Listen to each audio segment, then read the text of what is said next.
Now to Turkey, where security forces have neutralized 5 terrorists, including one in the most wanted category in the country's eastern region. Among the 5 terrorists was Yilmaz Oner, also known by his code name Semos Malazget, who was in the red category of the Interior Ministry's wanted list. Yilmaz Oner participated in a total of 18 terrorist attacks that claimed the lives of 27 security personnel and 4 civilians.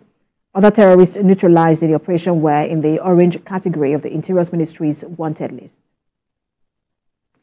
And to other stories, as the world marks Refugee Day, the United Nations Refugee Agency says 1 out of every 69 people on Earth is now displaced. That is about 120 million people of the world's population who have been uprooted from their homes. Behind these numbers are countless human stories of families separated, livelihoods lost, and communities shattered. 68 million of those who are internally displaced within their own countries. The rest are refugees in need of protection. For more on the World Refugee Day, Funi Wen, Chief of Field Office, UNICEF, Maiduguri, joins me to talk more on this. Thank you so much for joining us. Thank you. Happy World Refugee Day. And as you look at the numbers, about 120 million people who are now homeless around the world, 68 million of them even just within their own countries, how significant is it that we celebrate or mark this day? Yes, it's in many ways it is a huge challenge globally that there are so many people displaced from their homes.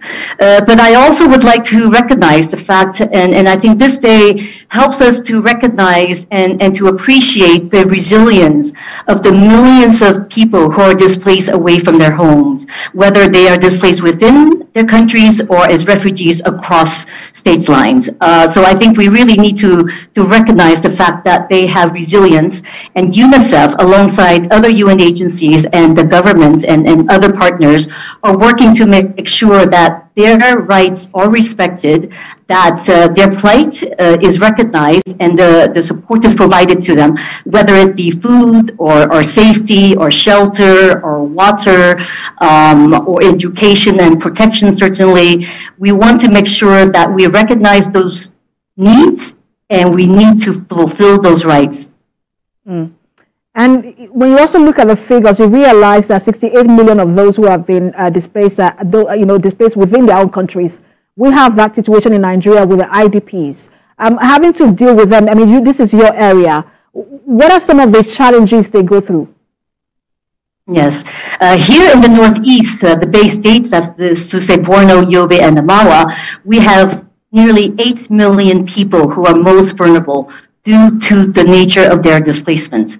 So their needs are high. They are away from home. They do not have adequate water. They do not have shelter. Children don't have education, nutrition, health, protection, etc.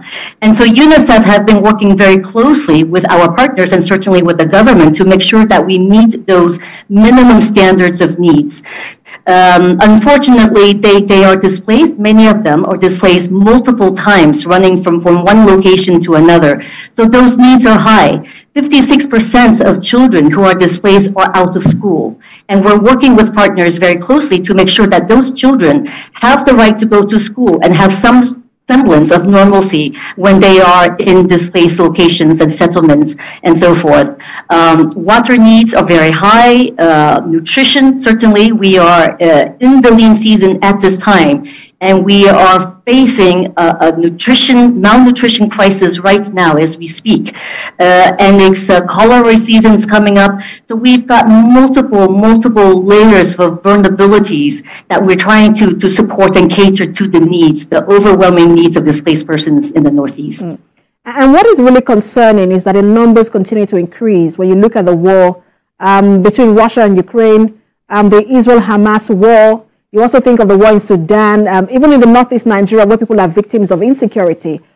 What more can be done to ensure the safe return of these persons back to their home? Yes, that is the ultimate goal, to make sure that people are safely returned to their homes of origin. And so while we are working on making sure that they are resettled in those homes of origin, we need to make sure that security is there. We need to make sure that they have opportunities to livelihood. No one wants to be dependent on the services of others, whether it be food, whether it be shelter, nutrition, education, protection, and so forth.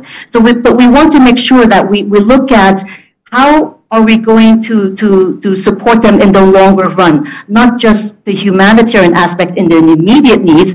We would like people to return home, and we need to work closely with the government and also the security apparatus to make sure that people could return home in a safe manner, in a dignified and principled manners, and that basic services are available in those areas for them to return to. And livelihood is certainly very key, because this is making sure that people have a dignified life and not be dependent on needs. But we need to be able to bridge the gaps of the immediate humanitarian needs with that of the longer term. And we're working very closely. UNICEF and other UN agencies and partners are working very, very closely with the government to make sure that there are durable solutions in place. But it does take some time for that to happen. So we need to be able to bridge the immediate needs with the medium and the longer term needs. Thank you so much for your time, and thank you for all you do.